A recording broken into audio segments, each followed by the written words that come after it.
What is up YouTube, and welcome to this Flash Season 3 video. So I was super hyped for this episode of The Flash, mainly because it heads into the Speed Force territory. Obviously it is called Into the Speed Force, so that is a complete and utter given. But the mythology of the Speed Force and speedsters in general is why I love the show so much, and they don't tend to tread into that territory just too much. They don't really feature comic book storylines as much on this show. They kind of take them and put them their own spin on things, which is okay because, well, it's nice to be surprised sometime, like we saw with Jay Garrick. Obviously he was a member of the Justice Society of America, but he isn't in this version of the story, obviously. Otherwise he would have been featured in Legends of Tomorrow, which is a bit upsetting that we haven't had that. But Wally has been taken into the Speed Force, and, well, shit, they gotta go and get him back. So this is the person who is suffering the fate worse than death, and seemingly the Speed Force is pissed the fuck off that Barry decided, he thought,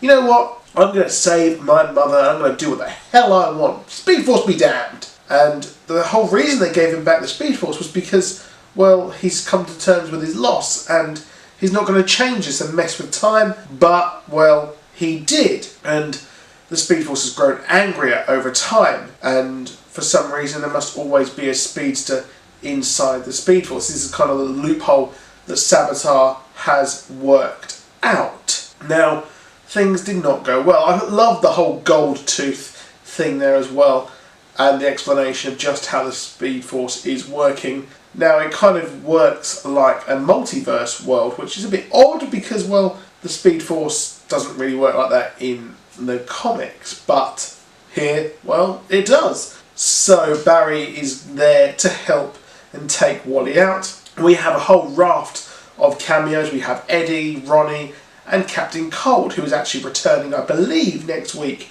in Legends of Tomorrow, which is always good to have Captain Cold back. I was watching with my partner this episode, and we were just excited that Captain Cold, Wentworth Miller especially, obviously, he's the actor who plays him. We love that actor, and we want to see him more. Hopefully next year we will, or this fall actually.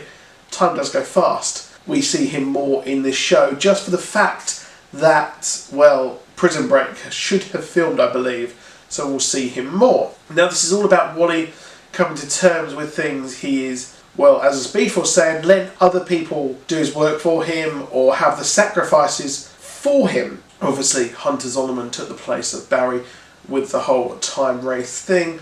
We had also Ronnie die, with all this kind of craziness, and Barry has sort of come out unscathed. And, well, again, if that was the way for him to fix things and take the place, well, Jay Garrick came in, zoomed in. I was super hyped. I saw the pictures before this episode aired, but having Jay Garrick back on this show was great. John Wesley Shipp does a fantastic role of playing Jay Garrick on The Flash, and it's a bit gutting that, well, we never actually had him too much this season, and now he's trapped inside the Speed Force. Now, part of me does think, could Jay Garrick be Savitar? I know that's a big reach, but, well, we've got Jay Garrick in this prison in the Speed Force, which seemingly is the current time, and, well, it was Barry who put him there, so technically Barry caused this mess, put Jay Garrick in there by,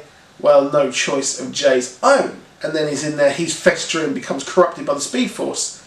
And then, well, that's that. Now, I think that's a very big kind of leap, but there is potential there, I think. But the thing that puts me off is the fact that, well, HR and Jesse have worked out that, well, this is just a dude in huge fuck-off armour. So there is that. And also, the team have said that it's not going to be a kind of reverse Flash Hunter Zolomon reveal. So there is that. We can't have a third season with the same old sort of bait and switch reveal. So no, I don't think that is going to happen. Too much of a leap there. It would, time continuity problems just wouldn't work. But we've got him replacing 3 with Jesse Quick, and the whole Wally Jesse thing is not going to continue because she's over on Earth 3 protecting that one from everything that is happening. But it does reveal that there are plans for her, but she absolutely bloodied the face of Savitar there. So I'm not quite sure what those plans are just yet, but it's going to be interesting to see what this is. Is this a whole thing? I did feel like his plans, well, he didn't predict that she would actually damage him so much like she actually did. So that is a bit weird there as well. So as a whole, I thought this episode was very, very strong. Better than the Runaway Dinosaur episode in my opinion. And it does move forward the plot quite some bit. And it was cool seeing all these characters back, even if it was just the Speed Force playing them.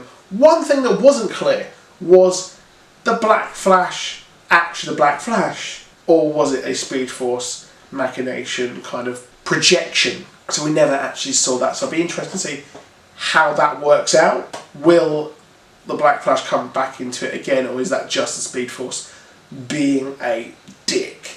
There is that. But like I said, overall good episode. I think that the Barry Iris West storyline is actually progressing quite well. It's definitely the best romance storyline on the CW shows. So that's it for this video. Please do drop a like. Please do subscribe. I'll see you soon. Goodbye.